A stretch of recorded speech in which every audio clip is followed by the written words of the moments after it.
हो ललन भैया, आज तो आप बहुत जल्दी आ गए। हमेशा की तरह आज भी आपकी दुकान पर भारी भीड़ लगी है। हाँ भैया, सब ऊपर वाले भगवान की देन है। बोलो रामू भाई, आपके लिए क्या लगाऊं?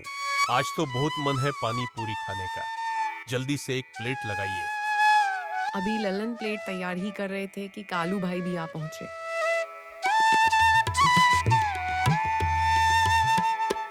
भैया, हमारे लिए भी एक प्लेट लगा दो। ठीक है भैया, अभी लगाता हूँ।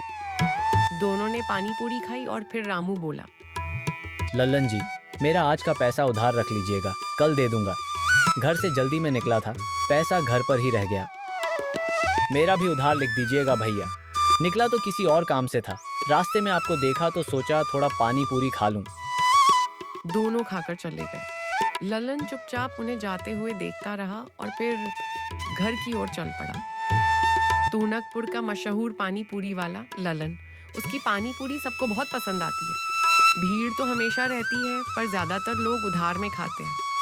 जो पैसे देते हैं वो भी पूरे नहीं देते। ललन बहुत सीधा साधा आदमी है, कभी किसी से जोर जबरदस्ती नहीं करता। बस यही सोचता है कि अरे भागेगा थोड़ी, आज नहीं तो कल दे ही देगा। घर पहुंचा तो उसकी पत्नी रोमा बोलियां, आ गए आप, हाथ मुंह धो लीजिए, खाना तैयार है। खाना खाने के बाद रोमा ने गल्ला खोला, पर पैसे नाम मात्र थे।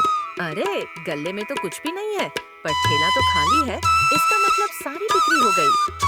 हाँ, बिक्री तो हुई, पर सब उधार में। ऐसे कैसे चलेगा लल्लन जी? अगर आप उधार में बेचेंगे तो हम खाएंगे क्या? बिना पैसे राशन पानी कैसे आएगा? आपको तो नगद लेने की आदत डालनी चाहिए। क्या करूं? सब अपने गांव के ही लोग हैं, किसी से जबरदस्ती तो नहीं कर सकता। सुनिए, मैं कुछ नहीं जानती। कल से उधार बंद, और जो पुराने पैसे हैं वो भी वापस लाकर दीजिए। अगले दिन फिर वही हुआ। गांव वालों ने पानी पूरी खाई और बोले, अरे ललन, भागेंगे थोड़ी, कल दे देंगे। ललन फिर निढाल होकर शाम को घर लौटा। रोमा ने फिर समझाया, अगर ऐसे ही चलता रहा तो कल से हमारे घर में चूल्हा नहीं जलेगा। राशन वाला भी रोज रोज उधार नहीं देगा। उस रात ललन को नींद नहीं आई। रात भर सोचता रहा और आखिर एक उपाय सूझ गया। सुबह सुबह नाश्ता करके वो जल्दी जल्दी ठेला लेकर निकल गया। शाम को जब घर लौटा तो उसके चेहरे पर मुस्कान थी और जेब में खूब पैसे। रोमा खुश होकर बोली, वाह, आज तो खूब कमाई हुई लगती है। कल राशन वाले का पुराना उधार चुका देंगे। फिर यही सिलसिला कई दिनों तक चलता रहा। लल्लन रोज देर से आता और जेब में पैसे भरे रहते। रोमा हर बार पूछती, इतनी देर क्यों हो जाती है?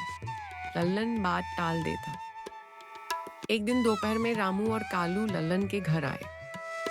भाभी जी, लल्लन भैया हैं क्या? नहीं, वो तो पानी पूरी बेचने गए हैं। पानी पूरी बेचने?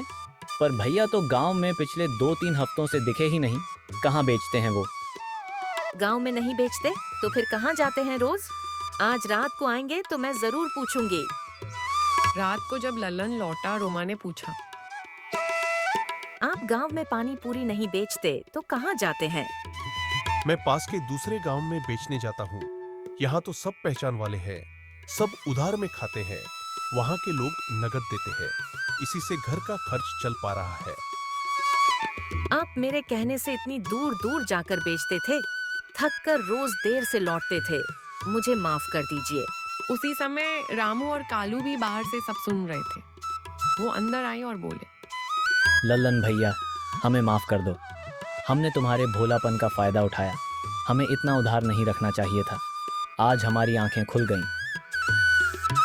अरे भाई, माफी कैसी, सब अपने ही हैं। रामू और कालू ने पुराने सारे पैसे चुका दिए और अगले दिन से लल्लन फिर गांव में ही पानी पूरी बेचने लगा, पर अब सब नगद में। भोलापन अच्छी बात है, लेकिन अपने परिश्रम की कीमत मांगना भी उतना ही जरूरी है।